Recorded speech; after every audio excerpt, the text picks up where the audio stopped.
Bem-vindo ao canal. É um prazer ter você com a gente. Agora, sem mais demora, vamos começar a história de hoje. Depois de jurar vingança contra Beatriz, Juliano entra oficialmente numa guerra sem piedade.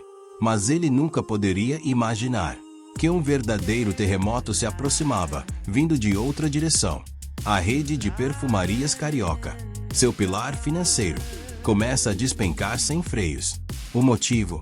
Um processo bombástico movido por Marlene. Ela teve sua fórmula de perfume roubada de forma descarada. E dessa vez, ela não vai se calar. Ao perceber o tamanho do prejuízo que se aproxima, Juliano e Maristela entram em desespero, buscando uma forma de reverter a situação. Ambos decidem recorrer a um empréstimo bancário para tentar cobrir a dívida gigantesca que os sufoca. Mas então, antes mesmo de conseguirem agir, levam mais um golpe. O banco decide oficialmente bloquear as finanças dos dois. Todos os bens são congelados. A família Alencar, encurralada, sem saída. Um preço alto demais, por todo o mal que causaram aos outros. Em meio ao colapso, Juliano, desesperado, procura Beatriz. Ele implora pela compaixão da filha, a mesma que ele um dia rejeitou. Mas Juliano não esperava que Beatriz agora era uma mulher completamente diferente. Nada mais de fragilidade, nada mais de submissão. Ela o encara de frente e, sem hesitar, diz palavras que o deixam sem chão. Foi a própria filha quem lhe deu a lição mais amarga. Uma lição que não veio com violência, mas com desprezo e decepção. Juliano fica atônito, sem palavras, pois, pela primeira vez, foi derrubado pelo peso do próprio orgulho. Enquanto isso, uma nova luz começa a brilhar em outro lugar. Beatriz e Beto finalmente reencontram a paz. Depois de tantos traumas, eles decidem dar início ao filme dos seus sonhos. Beto assume o papel de cinegrafista, profissional e apaixonado. Com paciência, ele guia a mulher que ama. E esse gesto comove profundamente Beatriz. Ela o olha e sorri. Você realmente leva jeito para isso. Estou tão orgulhosa de você, meu amor. Beto responde com um olhar terno. Tudo fica mais fácil quando a gente faz com o coração. E ainda mais, quando posso compartilhar isso com a mulher que eu amo. Ele beija suavemente os lábios dela. E os dois celebram sua primeira grande conquista juntos. Beto então sussurra uma promessa firme. Em breve, vamos provar a inocência da Clarice. Os Alencar vão pagar por tudo que fizeram. Você vai ver? No fim, a verdade sempre vence. Beatriz acena com a cabeça. Seus olhos brilham com esperança. E, pela primeira vez em muito tempo, ela sente que a felicidade está batendo a porta. Na cena seguinte, Maristela aparece ao lado de Juliano. Ao ouvir o filho jurar que vai destruir Beatriz, o coração da mãe começa a tremer. Ela sabe que seu filho está perdido, mas ao vê-lo com uma arma nas mãos, sua preocupação se transforma em verdadeiro medo. Maristela fala com a voz embargada. Você realmente acha que andar armado é uma boa ideia? Eu não sei se posso apoiar isso, ainda mais conhecendo o seu temperamento. Juliano aperta o punho, os olhos inflamados de raiva. A senhora tem uma ideia melhor. Estamos sendo encurralados por todos os lados. Aquele bando de roceiros não vai parar até destruir a nossa família. Ele levanta a arma e, com a voz cerrada, dispara. Essa arma não é só para me defender. É também um aviso. A gente não vai se curvar tão fácil assim. Maristela não conseguiu conter a fúria. Ela se virou para o filho e disparou. Você sabe muito bem disso. Agir por impulso nunca trouxe resultado bom. Você precisa manter os pés no chão. Mas Juliano era como um vulcão prestes a entrar em erupção. Ele falou entre os dentes, com a voz carregada de raiva. Eu estou cansado de planejar cada passo. Olha ao redor, mãe. Estamos perdendo tudo. O nosso império está derretendo diante dos nossos olhos. E a senhora ainda me pede paciência. Ele se aproximou, os olhos queimando de ódio. Não, mãe. Eu acho que chegou a hora de sermos mais duros. Eles precisam entender que mexer com os Alencar foi o maior erro da vida deles. Essas palavras fizeram o coração de Maristela apertar. Ela percebeu que seu filho estava perdendo a razão. Tudo o que restava dentro dele era o ódio. E então, começou o verdadeiro pesadelo. A perfumaria carioca, orgulho da família Alencar, desabou diante de todos. Marlene, aquela que um dia foi desprezada, agora vencia, com força, o processo por plágio. Porque foi a própria Maristela que se aliou a Glória para roubar a fórmula do creme capilar. Ao ouvir a sentença, Marlene mal conseguia acreditar. Eu não acredito. Finalmente, eu consegui derrotar aqueles canalhas. A gente conseguiu, minha amiga. Glória abraçou Marlene com força. As duas explodiram em alegria. Uma vitória doce, para quem agiu com dignidade. Do outro lado, Juliano e Maristela ficaram em silêncio absoluto. Quando Orlando entregou pessoalmente a sentença, não só perderam o processo, como agora estavam oficialmente condenados por roubo industrial. Um golpe devastador. Mas não parou por aí. Orlando também acabou arrastado para o abismo. Por ter se envolvido com os Alencar, ele perdeu o registro profissional. Sua carreira virou pó. Maristela ficou transtornada, a voz trêmula de raiva e desespero. Isso não pode estar acontecendo. Eu paguei uma fortuna por aqueles advogados inúteis, para perder para uma mulher que faz creme no fundo do quintal. Orlando, fora de si, despejou toda sua fúria sobre os antigos aliados. Mas Juliano e Maristela não deram a mínima. O egoísmo deles já tinha ultrapassado todos os limites. Juliano virou-se para a mãe, sem esconder a frustração. Foi você quem decidiu isso. Se tivesse aceitado o investimento do Basílio desde o início, a gente não estaria nessa situação. E foi então que Basílio apareceu. Ele não perdeu a chance de alfinetar Maristela. Eu avisei, Dona Maristela. Quem joga sujo com a Marlene, uma hora paga caro. Só lamento que tenha demorado tanto.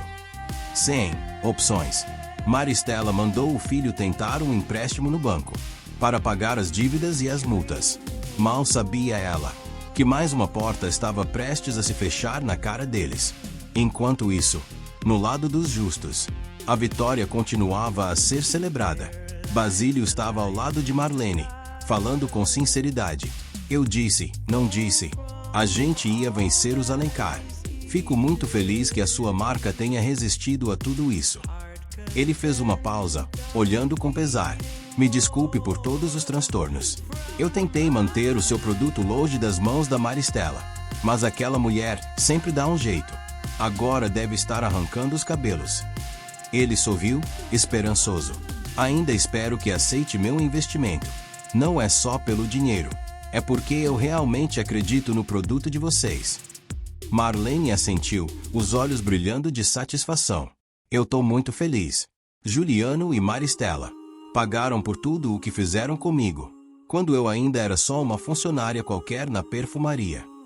Ela apertou a mão de Glória com firmeza. Agora é hora de comemorar e acelerar a produção do nosso produto. Mais uma vez, os mocinhos podiam andar de cabeça erguida. Cena seguinte. Juliano voltou para a mansão, com o rosto pálido e a alma esgotada. Seus olhos vazios, os passos pesados, como se carregasse o mundo nas costas. Maristela, ao vê-lo, entrou em pânico. O que foi agora, meu filho? Juliano parou por um instante, e então disse, com voz dura como pedra. O banco não só recusou o empréstimo, como também bloqueou todas as contas da perfumaria carioca. Maristela ficou paralisada. O rosto perdeu toda a cor. Ela cambaleou, deu um passo para trás e murmurou, quase sem voz.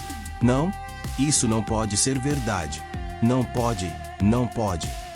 Maristela, em pânico, leva as mãos à cabeça e exclama entre lágrimas. Meu Deus do céu! As coisas só pioram. O que vamos fazer agora? Juliano, naquele momento, parece enlouquecer. Sua voz explode, sufocada de ódio. Tudo isso é culpa daquela Beatriz. Desde que ela pisou no Rio de Janeiro, nossa vida começou a desmoronar, pouco a pouco.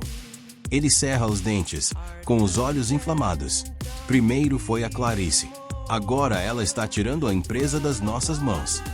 Maristela não consegue responder. Só lhe restam as lágrimas. Não apenas pela queda iminente do império da perfumaria carioca, mas também porque foi ela mesma quem afastou Bia da sua vida, sem nem tentar impedi-la. Mas o que os dois ainda não sabem é que o pesadelo está longe de acabar.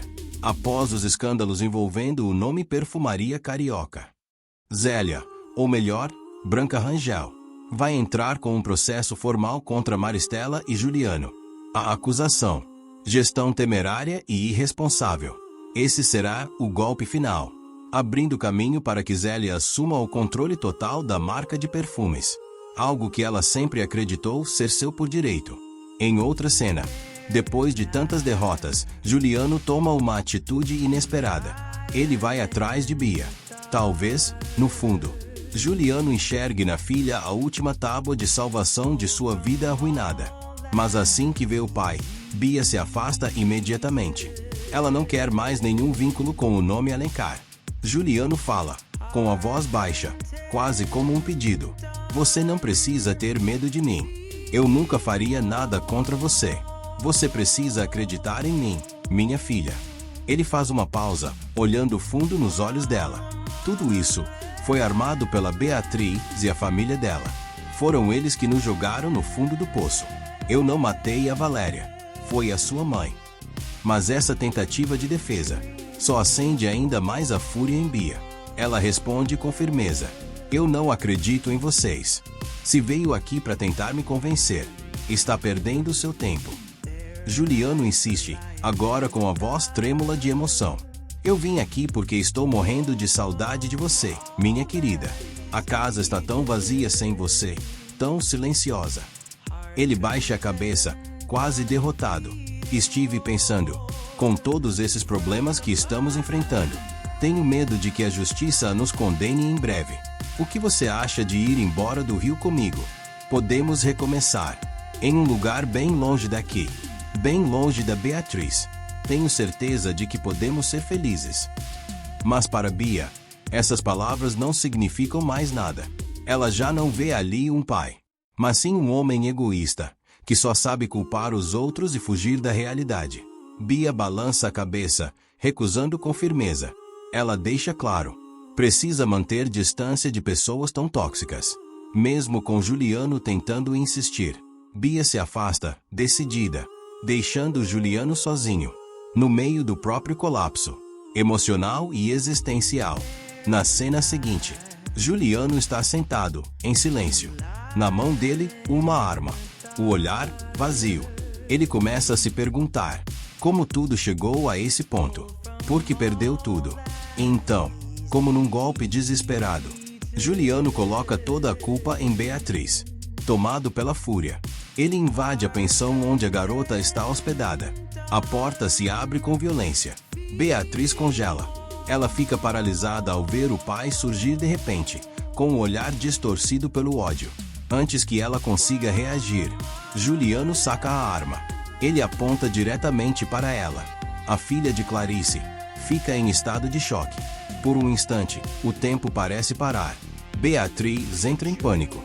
Ela começa a ter uma crise de asma. A respiração se torna entrecortada. Ela murmura, em meio ao terror absoluto: pelo amor de Deus, abaixe essa arma. Implora Beatriz, desesperada, com a voz sumindo entre as respirações ofegantes. Mas Juliano apenas sorri com desprezo. Ele fala entre os dentes, frio como gelo: cadê a coragem? Porque você não é mais valente, como quando se voltou contra mim. O clima fica insustentável. Beatriz continua ofegante, tomada por uma forte crise de asma, enquanto Juliano, completamente fora de si, encarava-a com olhos arregalados, consumido pela obsessão por Clarice, pelo passado e por sua própria ruína. O confronto entre pai e filha agora chegou ao limite entre a vida e a morte. E você? O que achou desse momento de tensão em Garota do Momento? Deixe sua opinião aqui nos comentários. Aliás, conta pra gente, de qual cidade você está assistindo a novela? Vai que tem alguém aí pertinho também acompanhando essa história com você. Já num futuro não tão distante na novela, um amor que parecia apagado será inesperadamente reacendido. Raimundo, após anos de silêncio, tomará uma decisão corajosa: declarar-se para Lia. Mas a mulher, ainda marcada por feridas antigas, ficará cheia de dúvidas. O coração ainda treme toda vez que pensa naquele homem. Mas o medo fala mais alto. Tudo começa numa tarde calma, com Lia e Vera sentadas nos bastidores. Vera, ainda tocada pelas palavras de Raimundo que escutou pessoalmente, pergunta com um olhar cúmplice: eu te conheço há tantos anos, amiga querida. O que está acontecendo com você? Aliás, só de olhar nos seus olhos, já sei. É por causa do Raimundo, né? Lia suspira. Ela já não tenta esconder. Ai, você nunca erra. Sim, aquele homem ainda mexe comigo. O Raimundo veio até mim, pediu desculpas por tudo, e fez questão de se declarar. Vera sorri, interrompe. E pelo jeito, te balançou mesmo. Olha pra você hoje, está toda aérea. Lia assente, o olhar baixo.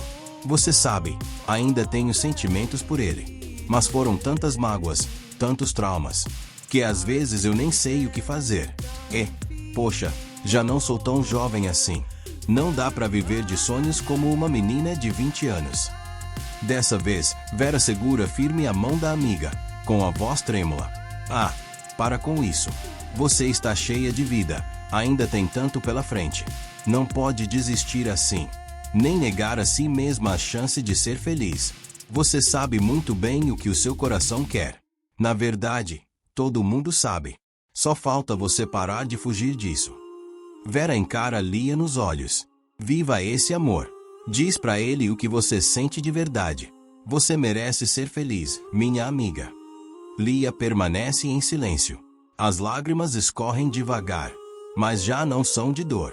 São de alguém que, finalmente, está reencontrando a coragem de amar outra vez. Ao mesmo tempo, numa cafeteria tranquila, Raimundo está sentado com Beto, o rosto entristecido, o olhar distante. E então, ele diz: eu tentei, meu filho, pedi desculpas, me declarei para sua mãe, mas parece que não há mais nada a ser feito. A Lia não vai voltar atrás e também não vai nos dar uma nova chance. Raimundo falou com uma tristeza imensa. Sua voz saiu trêmula, carregada de frustração. Por um momento, eu realmente acreditei que tudo ia dar certo. Mas parece que os erros do passado ainda não foram perdoados até hoje. Beto olhou para o pai e respondeu com delicadeza: eu sei que é doloroso ouvir isso, mas o Senhor não pode desistir. Todo mundo vê que a mamãe ainda ama o Senhor. Ela só está muito confusa. As feridas que ficaram são profundas. E ela ainda não sabe como lidar com tudo. Mas o olhar dela não consegue esconder o amor que ainda sente pelo Senhor. Raimundo suspirou, com o olhar pesado. E enquanto isso, eu fico aqui, sofrendo sozinho, por um amor que talvez nem seja correspondido. Beto tentou consolar o pai. É justamente por isso que estou pedindo paciência. O Senhor já se declarou, já pediu perdão. Acredite, a mamãe está pensando muito sobre tudo isso. Eu tenho certeza, ela também está sofrendo, porque ainda ama o Senhor. Beto se agarrava àquela última chama de esperança, porque acreditava que o homem à sua frente merecia ser feliz. Merecia reconquistar o amor que um dia perdeu. Na cena seguinte, Lia tem uma conversa íntima com Teresa, em que ela desabafa tudo o que vem guardando no coração. Ela conta tudo o que havia dito a Vera. Teresa, ao ouvir, apenas confirma com um aceno. A Vera está certíssima. Já passou da hora de você dizer o que sente pelo Raimundo, da mesma forma que ele fez com você. Lia abaixa a cabeça, hesitante. Mas como eu começo? Me sinto tão travada. Já não tenho mais a leveza de antes. Não é fácil dizer ao Raimundo que ainda o amo. As mágoas parecem um escudo. Me travam sempre que tento dar um passo. Teresa segurou a mão da irmã e falou com firmeza. E é exatamente por isso que você precisa ser corajosa, minha irmã. Você tem tudo nas mãos. O Raimundo está completamente entregue a você. Só falta você tomar a decisão certa e fazer o mesmo por ele. Foi então que Teresa teve uma ideia especial. conquistar novamente Raimundo através daquilo que ele mais ama em Lia: sua voz. Mesmo separados, Raimundo nunca deixou de acompanhar cada apresentação dela. Nunca perdeu uma. A sugestão deixou Lia surpresa, mas reacendeu algo dentro dela. Uma esperança. Uma chance de recomeçar. Na cena seguinte, Lia envia um convite discreto para Raimundo, sem muitas explicações. Apenas um local, um horário e um nome familiar: Lia. Raimundo, intrigado, decide ir. Ao chegar, fica imóvel ao ver Lia, em um ambiente aconchegante, só os dois. E então, ela começa a cantar. Uma canção romântica, suave, cheia de sentimento. Como se cada verso traduzisse o que ela nunca teve coragem de dizer. Quando a última nota ecoa no silêncio, Lia se aproxima de Raimundo. Dessa vez, sem hesitação. Ela fala, com suavidade e clareza, que ainda o ama, que as dores do passado lhe ensinaram a valorizar o presente. E que, se o amor ainda existe, nunca é tarde demais. Raimundo se emociona, sem palavras. E então, eles se beijam. O primeiro beijo depois de tantos anos distantes. Um momento que toca fundo o coração do público, encerrando uma longa trajetória de sofrimento e separação, e abrindo um novo capítulo para um amor que renasceu das cinzas. Porque, às vezes, perdoar é o único caminho, de volta ao que a vida tem de mais bonito. E chegamos ao final do vídeo. Se você também está acompanhando cada reviravolta da novela com o coração na mão como a gente, não se esqueça. Deixe seu like se você se emocionou com a virada da Bia. Inscreva-se no canal para não perder nenhuma novidade e os spoilers mais quentes da sua novela favorita. Muito obrigado por nos acompanhar até o fim. A gente se vê nos próximos vídeos. De qual cidade você está assistindo? Conta pra gente nos comentários.